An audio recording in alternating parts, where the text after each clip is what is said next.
Hi friends, welcome to प्रोजॉन। आज मैं आपको एक सिखा देता हूँ कि आपको सही तरीके से सोलर को कैसे इंस्टॉलेशन करें, उसकी कैलकुलेशंस कैसे किया जाता है। मैं काफ़ी कंप्लेंट सुन रहा हूँ लोगों से कि यार सोलर अच्छा नहीं चल रहा है और मेरा आधा दिन चलता है, बंद हो जाता है, मेरा ठीक से चार्ज नहीं होता है। बहुत सारे कंप्लेंट्स मैं सुन रहा था। 2022 में लोग काफ़ी इंटरेस्टेड हो रहे थे। 2023 में लोग काफ़ी डिस्करेज हो गए हैं कि यार ये सोलर लगाते हैं तो ठीक से चलता नहीं है और कुछ सक्सेसफुल उतना नहीं है। लोगों को वही मानना है कि इसका सक्सेसफुल रेट बहुत ही कम है। नहीं, ये आपकी गलत फहमी है। देखिए, पहला चीज़, आपकी जब सोलर के बारे में आप सोचते हैं तो हमेशा एक चीज़ याद रखिए, इसकी कैलकुलेशन सबसे बड़ा मायने रखती है। अगर आप इसका कैलकुलेशन थोड़ा भी गलत करते हैं, ये आपको टोटली बैकअप नहीं दे पाएगा, आपको टोटली सेटिस्फेक्शन नहीं होगा। आपका हार्ड अर्न पैसा जो आप इन्वेस्ट कर रहे हैं वो भी आपको ठीक से रिटर्न्स नहीं मिलने वाला। तो एक चीज़ हमेशा याद रखिए, सोलर तीन तरीके के होते हैं। एक तो आपका ऑन ग्रिड, जैसे गवर्नमेंट का जो स्कीम्स रहता है जिसके साथ आप शेयर करते हैं, आपके छत के ऊपर जो सोलर पैनल्स आप लगाएंगे वो पावर प्रोड्यूस करता है और गवर्नमेंट का जो ग्रिड लाइन होता है वो उसके साथ शेयर रहता है। तो एक स्पेशलाइज्ड सिस्टम्स है, वो शेयरिंग में ही रहता है। स्पेशली उसका टेक्निक है शेयरिंग करना। आप जो कंज्यूम करते हैं, आप जो प्रोड्यूस करते हैं, उसके बीच में जो डिफ्रेंशिएट आता है उसी का आपका बिलिंग हो जाता है। एक नॉर्मल सी बात है, सुबह घर में कोई रहता ही नहीं और शाम को ही लोग घर में ही रहते हैं, ज़्यादा यूसेज होता है। तो सुबह के टाइम में जो आप पावर प्रोड्यूस करते हैं वो आप यूज़ ही नहीं कर पाते। तो वो क्या होता है, गवर्नमेंट के लाइन पे जाके वो शेयरिंग होता है। तो आप गवर्नमेंट को प्रोड्यूस करके देते हैं। जब आप रात में घर वापस आते हैं और आप यूज़ करते हैं, जो आप सुबह प्रोड्यूस आपके सोलर पैनल से हुआ था वो आप गवर्नमेंट के पास जो स्टोर होता रहता है, जहाँ पे आपका पावर स्टोर होकर रहता है, फिर वापस आप वहीं से गवर्नमेंट से ही आप यूज़ करते हैं, जिसके ऊपर से आपको बिलिंग किया जाता है। तो ये है ऑन ग्रिड सिस्टम। देखिए, इस सिस्टम में ज़्यादा सक्सेसफुल नहीं रहेगा, क्योंकि आपको सोलर पैनल लगाने का मकसद क्या था, आप इंडिपेंडेंट होना चाहिए, बिल नहीं देना है, आप खुद पावर प्रोड्यूस कीजिए और खुद अपने के लिए यूज़ कीजिए। तो पहले आप किस टाइप के सोलर सिस्टम लगाने वाले हैं, पहले उसी के ऊपर ध्यान दीजिए। जैसे होता है आपका ऑन ग्रिड आ गया, मैं अभी आपको समझाया। एक आता है ऑफ ग्रिड, जिसको बोलते हैं डीसी सिस्टम या इन्वर्टर बेस्ड बोलते हैं, जिसको एसी सिस्टम बोलते हैं। ध्यान दीजिए, जब आप इन्वर्टर सिस्टम्स लगाते हैं तो वो एसी सिस्टम का होता है, मतलब ऑफ ग्रिड इन एसी। मतलब आपका जो एग्जिस्टिंग पंखा लाइट होता है वो 240 वोल्ट का ही रहता है और आपका जो भी अप्लायंसेस होता है वो 220 वोल्ट का ही रहता है उसका एसी वोल्टेज के लिए। तो आप जब सोलर पैनल लगाते हैं, आपकी वोल्टेज प्रोड्यूस होता है डीसी में, तो फिर आप उसको डीसी से एसी कन्वर्ट करते हैं। आप कन्वर्शन करने के बाद आप उसको अप्लायंसेस में देते हैं। तो ये जो कन्वर्शन होता है, बीच में एक इन्वर्टर रखा जाता है जो 12 वोल्ट से या 24 वोल्ट से 220 वोल्ट को कन्वर्ट करके स्टेप अप करता है। उसके बाद आपका अप्लायंसेस में दिया जाता है, जिसकी वजह से आपका काफ़ी पावर लॉस होता है। अभी सुबह के टाइम में आपने सोलर पैनल से कन्वर्शन कर दिया, अब रात में आप क्या करेंगे, आपके पास तो 12 वोल्ट बैटरी होगा। आप सोच रहे होंगे कि 12 वोल्ट बैटरी से एक इन्वर्टर लगाना है, 220 वोल्ट को कन्वर्ट करना है, फिर पंखा लाइट और आपका जो भी अप्लायंसेस इसमें आप उसको चलाएंगे, ये कभी सक्सेसफुल नहीं होगा। ये दो सिस्टम्स आपके लिए कभी सक्सेसफुल नहीं होगा। एक तो ऑन ग्रिड और दूसरा है एसी में ऑफ ग्रिड। ये कभी आपका सक्सेसफुल नहीं होगा। आपके पास काफ़ी साल पुराना, पहले की बात बोल रहा हूँ, जैसे आपके पास यूपीएस होता था कंप्यूटर्स के लिए। अगर हर दिन आपके पास पावर कट होता है और वो कंप्यूटर को बैकअप देता है, तो आपका यूपीएस का क्या हालत होता है।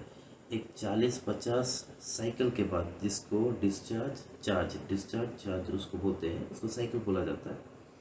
जब वो साइकिल आपका 50 बार हो गया ना, तो आपकी बैटरी की हालत ख़राब हो जाता है। मतलब 50 बार पावर कट के बाद आपकी बैटरी की हालत ख़राब हो जाता है और आप सोच रहे हैं मैं अगर एक ऑफ ग्रिड 220 वोल्ट उसी में चलाऊँगा, आप कभी उसका वारंटी क्लेम करना आपको मुश्किल हो जाएगा। दूसरी, आपको कभी बैटरी बैकअप अच्छा नहीं मिलने वाला है। पहले 1 महीना आपको बहुत अच्छा लगेगा, दूसरे महीना उसका टाइम धीरे धीरे कम होते जाएगा, उसके बाद बस ख़त्म हो जाएगा आपका पूरा बैटरी का लाइफ। हमेशा याद रखिए बैटरी का एक साइकिल होता है, एक चार्ज डिस्चार्ज होता है, उसको एक साइकिल कहा जाता है। तो हमेशा ये चीज़ ध्यान रखिए कि आपको कौन सी सिस्टम लगाना है। और हमेशा सक्सेसफुल सिस्टम रहा डीसी सिस्टम, जो हम लोग मैन्युफैक्चर करते हैं, स्पेशली फोकस करते हैं डीसी अप्लायंसेस के ऊपर, ताकि लोगों को हर चीज़ के अप्लायंसेस मिले और लोग डीसी के ऊपर ज़्यादा ध्यान दें, क्योंकि वो कम्प्लीटली न्यू टेक्नोलॉजी है। वो एक्चुअली हमारे देश में था, फॉरेन कंट्रीज़ में भी रहा है, मगर कोई उसके ऊपर इतना ध्यान नहीं दिया है कि ऐसा एक सिस्टम है जो हमारी गाड़ी में भी लगा हुआ है। हमारा गाड़ी में भी डीसी प्रोडक्ट्स ही सब, डीसी लाइट्स, डीसी का एसी, डीसी हर चीज़ डीसी में लगा हुआ है अप्लायंसेस। हमारे रेलवे में भी आप देखेंगे, जब आप कोचेस में जाएंगे हर चीज़ डीसी में लगा हुआ है। वो लोग तो एसी में भी लगा सकते हैं, कोई लोग तो, सब लोग गाड़ी में भी एसी लगा सकते थे। कंपनीज वो क्यों डीसी में लगा के रखें? ता, ताकि आपका जो बैटरी है गाड़ी का, वो उस लाइट को उसी वोल्टेज में चला सकता है। और इसीलिए आप देखे होंगे आजकल की गाड़ी में लाइट इतना फ्यूज़ नहीं होता है, वो एलईडी होने से भी उतना फ्यूज़ भी नहीं होगा और आपकी बैटरी की लाइफ बहुत ज़्यादा आता है। आप जब गाड़ी को स्टार्ट करते हैं, जब बैटरी का यूसेज हो जाता है वो फिर बाद में चार्ज हो जाता है, बैटरी के ऊपर उतना कभी लोड नहीं आता है। खाली जब गाड़ी को आप स्टार्ट करते हैं तब लोड आता है, बाकी के उसके इलेक्ट्रिकल सिस्टम्स में कभी लोड नहीं होता है, क्योंकि वो कम्प्लीटली डीसी में रहता है। ये टेक्नोलॉजी हमारे पास सालों साल था, मगर हम लोगों ने उसको कभी आइडेंटिफाई नहीं कर पाए कि हमारे गाड़ी का जो लाइट होता है 12 वोल्ट होता है। अब किसी चीज़ का भी उसमें देखिए, आपका साउंड सिस्टम होता है, हर चीज़ 12 वोल्ट 24 वोल्ट के अंदर में ही डीसी में ही किया जाता है।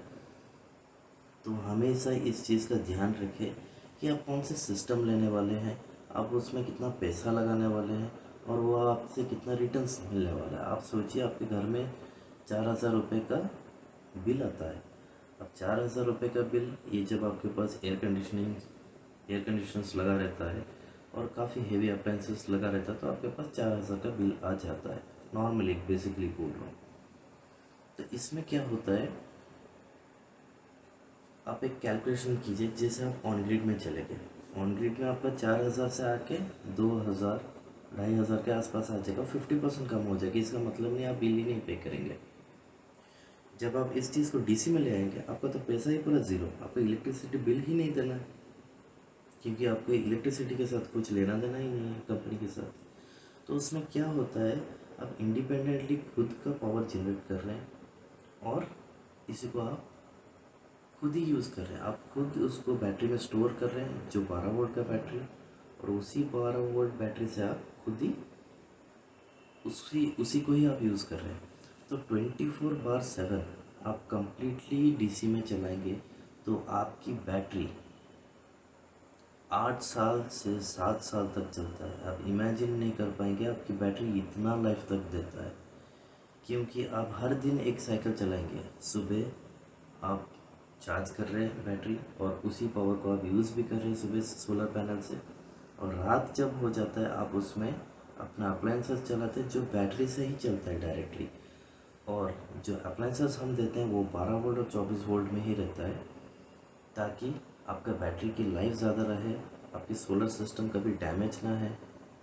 तो ये सब चीज़ हम लोगों ने देख के आपके लिए ये सिस्टम डिज़ाइन ऐसा किया हुआ है, ताकि आप इसको ठीक से समझिए, तब आपको समझ में आएगा कि अच्छा, सोलर कभी फेल नहीं होता है। ये चीज़ हमेशा याद रखिए। जैसे एक जगह होता है नॉर्थ ईस्ट, जैसे नागालैंड हो गया, मिज़ोरम हो गया, वो सब जगह में काफ़ी क्लाउडी रहता है। और हमारे सदर्न इंडिया में, जैसे हमारा बेंगलुरु में होता है, काफ़ी क्लाउडी रहता है 2-3 महीना। तो अब कैलकुलेशन वहाँ पे बहुत बहुत ज़रूरी होता है। जैसे आपका एक एग्जांपल लेता हूँ, जैसे आपका विशाखापट्टनम आंध्र प्रदेश में है। अगर आप 4 पैनल यूज़ करते हैं तो बेंगलोर में आपको 8 पैनल यूज़ करना पड़ेगा डबल, क्योंकि विशाखापट्टनम सनी एरिया रहता है, वहाँ पे सनी रहता है काफ़ी टाइम और वहाँ पे अच्छा खासा पावर प्रोड्यूस होता है। बेंगलोर में जब भी आपका क्लाउडी क्लाइमेट आता है तो हमेशा याद रखिए कैलकुलेशन बहुत इंपॉर्टेंट करता है, यहाँ बहुत मैटर करता है। कैलकुलेशन गलत हुआ आपका सिस्टम कम्प्लीटली फेल में चलेगा। एक चीज़ ध्यान रखिए, जब आप बेंगलोर में चलाते हैं क्लाउडी सिस्टम रहता है, जब क्लाउडी रहता है 8 पैनल लगाना पड़ेगा डबल। जो आप विशाखापट्टनम में 4 लगाते हैं आपको 8 पैनल लगाना पड़ेगा, तब जाके आपको क्लाउडी के टाइम में उसी सेम पावर आपको मिलने वाला है। आप वही सिस्टम क्लाउडी में जैसे चला रहे हैं सनलाइट में भी वैसे ही चलेगा।